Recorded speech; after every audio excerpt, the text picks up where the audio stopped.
네, 저희 이번 주는 지금 확인하실 수 있듯이 이 뉴스 브리핑 그리고 컨퍼런스 챔피언십 리뷰 방송 진행하려고 하고 있고요. 오늘 뉴스 브리핑은 이 코칭 캐러셀 좀 코치들의 진이 어떻게 변화가 있었는지 헤드 코치 중심으로 좀 말씀을 드리겠습니다. 저희가 오늘 전달해드릴 이 코칭 캐러셀 같은 경우에는 오프 시즌 동안 조금 더 어떤 전술이나 철학의 자세한 설명을 덧붙여가지고 한번 제대로 집중적으로 다뤄볼 테니까 오늘은 그에 대한 맛보기다라고 생각을 해주시면 좋을 것 같습니다. 먼저 이 소식부터 전해드릴까요? 라스베가스 레이더스가 전 시애틀 시옥스 헤드코치였던 피트 캐롤과 함께 이 헤드코치 계약을 맺었다는 소식이 전해졌습니다. 지난주 ESPN에서는 슈퍼볼 우승 경력을 갖고 있는 이 헤드코치와 3년, 옵션을 포함하면 4년인 계약에 합의를 했다고 처음 보도를 했는데요. 안토니오 피어스의 경질 이후에 헤드코치를 물색하고 있었던 피트 캐롤을 최종적으로 낙점했다고 전했습니다. 이 피트 캐롤은 73세의 노장 헤드코치인데요. USC에서 내셔널 챔피언십에 우승했을 뿐만 아니라 시애틀 시옥스에서 슈퍼볼에 우승한 경력을 갖고 있습니다. 2024년 1월에 이 피트 캐롤은 시애틀 헤드코치직에서 물러난 다음에 이 고문 역할을 하고 있었는데요. 레이더스는 피트 캐롤뿐만 아니라 팀을 정말 리빌딩한다는 차원에서 단장까지도 교체하는 그런 결단을 내렸습니다. 그래서 이 단장직에는 44세의 존 스파이텍을 임명을 했는데요. 이 스파이텍은 레이더스 구단의 지분 일부를 보유하고 있는 톰 브레디와의 인연으로도 잘 알려져 있는 그런 인사죠. 이 스파이텍은 미시건 시절에 1999년 이 톰 브레디와 함께 뛰었던 팀 동료이기도 하고요. 2020년 톰 브레디가 템퍼베이로 팀을 옮겼을 때 당시 선수 인사를 담당하던 디렉터였습니다. 그래서 이후 스파이텍은 2021년 선수 인사 부사장으로 승진을 했고요. 23년에는 어시스턴트 단장으로 한 단계 더 올라서서 활약한 인사라고 할 수가 있겠습니다. 이로써 레이더스는 최근 6시즌간 헤드코치를 4번이나 바꾸게 됐습니다. 이번 시즌 위클리 NFL에서 저희가 여러 번 언급하긴 했지만 이 오너 마크 데이비스의 이러한 구단 운영은 레이더스를 절대 지속 가능한 강팀으로 만들 수가 없죠. 감독이 교체될 때마다 시스템은 바뀌고 선수들은 여기에 또 적응을 해야 하니까요.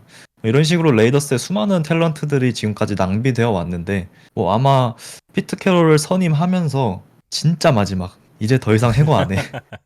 약간 이런 마인드로 진짜 마지막 인사 단행을 한 게 아닌가 싶습니다. 피트 캐롤도 사실 못하면 1, 2년 뒤에 해고할 건가요? 사실 캐롤은 그 정도로 대우하면 안 되는 코치라고 저는 생각을 하고요. 이제는 정말 레이더스가 마크 데이비스가 시간을 주고 모두가 하나의 방향으로 갈 수 있도록 기다려야 할 때가 아닌가 싶습니다. 1년 만에 만약에 피터 캐롤 잘리면은 오히려 그건 오너가 욕을 많이 먹지 않을까라는 생각이 드네요. 자, 다음은 댈러스 카우보이스 소식입니다. 이 댈러스 카우보이스는 1월 14일 계약이 만료된 헤드코치 마이크 메카시를 재계약하지 않기로 결정을 했습니다. 메카시는 시카고 베어스와 인터뷰를 진행을 했고요. 뉴올리언스 세인츠와도 인터뷰를 하긴 했지만 큰 관심을 받지 못한 후 새로운 계약 같은 건 전부 철회가 됐고요. 메카시는 결국에 2025년 NFL에서 감독을 맡지 않으면서 2026년에 이 새로운 기회를 노릴 것이라는 소식이 전해졌습니다. 이에 따라 카우보이스는 새롭게 헤드코치를 임명했어야 됐는데요. 오펜시브 코디네이터였던 브라이언 쇼텐하이머를 승격시키면서 프랜차이즈 역사상 10번째 헤드코치로 임명을 했습니다. 댈러스는 마이크 메카시의 후임을 찾는 과정에서 공식적인 인터뷰를 많이 진행하지 않았고 로버트 살라라거나 레슬리 프레이저, 켈렌 무어 같은 인터뷰어들이 있었다라는 소식이 전해지긴 했는데 비공식적으로는 디온 샌더스 그리고 피트 캐롤 같은 인사도 있었다고는 해요. 하지만 결국 내부 승진으로 결정되었다는 최종적인 소식이 전해졌고요. 또한 닉 소렌슨 역시도 스페셜티 코디네이터로 임명되었고 맷 에버플로스가 새로운 디펜시브 코디네이터로 합류를 해서 카우보이스 구단과 다시 재회했다는 그런 소식이 함께 전해졌습니다. 카우보이스는 이제 닥 프레스캇에게 연평균 $6천만 계약을 안겨줬기 때문에 현재 프랜차이즈에서 굉장히 중요한 그 기로에 놓여 있다고 저는 생각을 하는데요. 제리 존스는 아마 프레스캇을 어떻게든 다시 살려내야 하는 상황이기 때문에 외부 인사를 통한 이런 시스템 변화보다는 내부 인사를 통한 재정비를 선택한 게 아닐까 싶고요. 프레스캇에게 최대한 편안한 환경을 만들어주고자 한 게 아닌가 싶습니다. 쇼텐하이머는 지난 3년간 카우보이스에 있으면서 2023 시즌 리그 탑급의 오펜스를 보여줬던 코치인 만큼 실력이 부족한 건 아니죠. 헤드코치는 사실 단 한 번도 경험해 본 적이 없는 코치지만 무려 14년간의 오펜시브 코디네이터 경험이 있고요.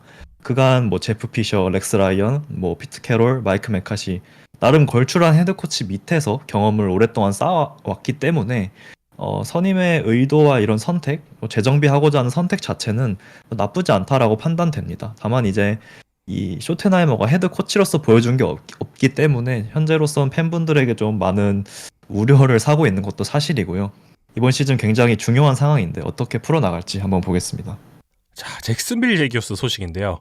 진짜 우여곡절 끝에 버커니어스의 오펜시브 코디네이터였던 리암 코엔이 결국 잭슨빌 제기어스의 헤드 코치가 되었다는 소식입니다. 뭐 아주 재미있는 인터뷰가 또 화제가 되기도 했었는데요. 제기어스의 오너인 샤이드 칸이 가장 선호하는 후보였다고 하고요. 칸은 할 수 있는 모든 것을 다 했다라는 그런 소감을 전하기도 했습니다. 제기어스는 총 10명의 후보와 인터뷰를 했다고 전해졌고요. 그중에는 로버트 살라, 패트릭 그레이엄이 포함되어 있다는 소식도 있었습니다. 추가적으로 새로운 디펜시브 코디네이터에는 그린베이 패커스에서 라인베커 코치 겸 런게임 코디네이터를 역임했었던 앤서니 캄파닐레도 영입되었다라는 소식이 함께 전해졌습니다. 이번 시즌 버커니어스의 이 리그 탑 오펜스를 이끌면서 이제 벤 존슨과 함께 헤드 코치 후보로 급부상했던 코치죠. 그래서 제기어스 선임 과정에서 이제 단장 이 트렌트 발키의 존재로 인해서 뭐 버커니어스에 잔류하나 싶었지만 결국 샤이드 칸은 빠르게 트렌트 발키를 해고하면서 코엔을 데려왔습니다. 그래서 과정이 좀 굉장히 껄끄럽지 못한 좀 선임 과정이었는데 어쨌든 구단주 칸이 이 코엔에게 얼마나 기대하는 바가 큰지를 느낄 수 있는 그런 부분이었다라고 생각을 하고요. 카우보이스와 마찬가지로 제기어스도 트레버 로렌스의 어떤 대형 계약 때문이라도 반드시 반등이 필요한 시점입니다. 그리고 트레버 로렌스가 지금 이제 데뷔 5년 차인데 벌써 헤드 코치를 3명이나 경험했어요. 그래서 참 쉽지 않은 트레버 로렌스의 이 커리어 초기인 것 같습니다.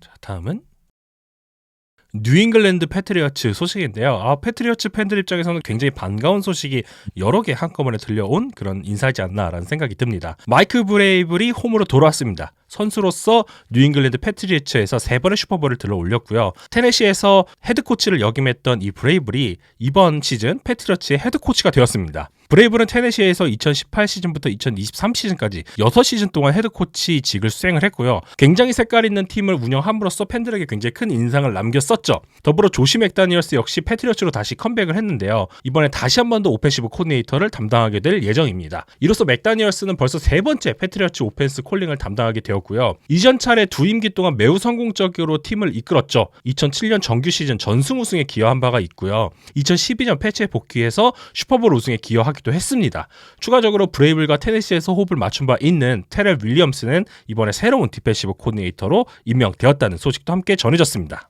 벨리치기의 후계자가 될 것으로 기대를 모았던 제러드 메오가 굉장히 실망스러운 시즌을 보내면서 패트리어츠는 1년 만에 빠르게 결단을 내렸습니다. 메오는 뭐 시즌 전부터 끝까지 뭐 여러 인터뷰에서 굉장히 실망스러운 모습을 보여주면서 패츠가 기대하던 그 리더십을 보여주지 못했고요.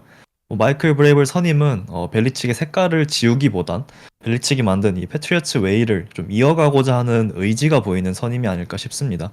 다만 메오에 비해서 풍부한 이 헤드코치 경험이 있고 성공의 경험이 있는 그런 감독이기 때문에 훨씬 기대가 되는 것도 사실이고요. 심지어 이제 드레이크 메이라는 이 프랜차이즈 쿼터백이 있는 상황이기 때문에 제 개인적으로는 마이크 브레이블 선임을 하고 이제 다음부터는 내년 시즌부터는 금방 또 재도약을 할 수 있을지도 모르겠다 이런 생각을 하고 있습니다.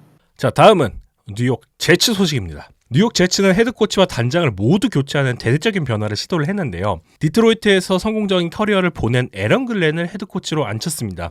에런 글렌은 1994년 자신을 1라운드에 지명했었던 제츠로 다시 복귀하게 되었는데요. 제츠는 헤드코치 후보 무려 16명을 인터뷰를 했고요. 여기에는 전 헤드코치였던 렉스 라이언이 포함되어 있었습니다. 이 밖에도 브라이언 플로레스, 맷 네기 등이 포함되어 있었다고 하는데요. 추가적으로 단장직에는 덴버의 어시스턴트 GM이었던 데런 무지를 영입했다는 소식입니다. 무지 같은 경우에는 85년생 39세의 굉장히 젊은 나이를 가진 단장이고요. 이번 커리어 첫 번째 이 GM직을 수행하게 되었습니다. 시즌 중반에 이제 단장 조 더글라스 그리고 감독 로버트 살라까지 다 해고하면서 하우스 클리닝을 진행했던 제츠였죠. 결국은 라이언스에서 굉장히 성공적인 시즌을 보냈던 이 에런 글렌을 헤드코치로 선임했고요. 글렌은 뭐 션 페이튼 그리고 댄 캠벨 밑에서 굉장히 오랜 기간 코치로 있으면서 이 헤드코치로서 필요한 어떤 덕목들을 충분히 전 배웠다라고 생각을 하고 있고 션 페이튼 그리고 댄 캠벨이라는 감독 밑에 있었기 때문에 더 기대가 되는 것 같습니다. 그래서 제츠는 이번 시즌 5승에 그치긴 했지만 워낙 뛰어난 디펜스 탤런트를 갖고 있는 팀이고 아무래도 글렌을 선임함으로써 디펜스를 중심으로 좀 팀을 재건하려는 그런 의지를 보이고요. 에런 로저스의 거치 그리고 오펜시브 코디네이터의 선임 문제가 여전히 남아 있기 때문에 제츠는 이제 시작이죠 사실. 그래서 이 부분도 오프 시즌에 큰 화두가 되지 않을까 싶습니다.